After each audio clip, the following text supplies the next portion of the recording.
Pasintabi po, hindi po ito pagtatanghal. Ito ay boses ng mga kababayan kong mga Pilipino.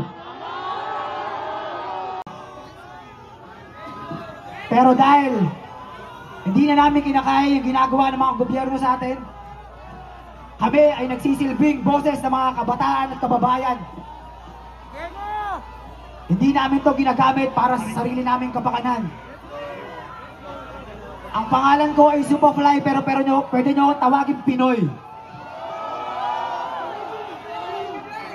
Meron akong mga inalay sa inyo, mga awiting, at meron din akong inalay na sulat para sa inyo.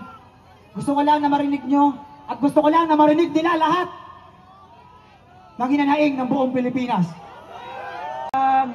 Ikaw, Pilipinas kong mahal, ang puso ko at buhay man sa iyo'y ibibigay.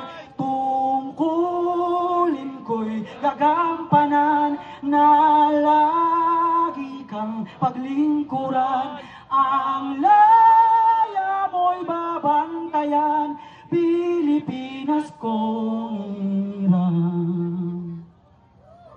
Manalangin tayo. And watch us where we go, and help us to be wise in times when we don't know.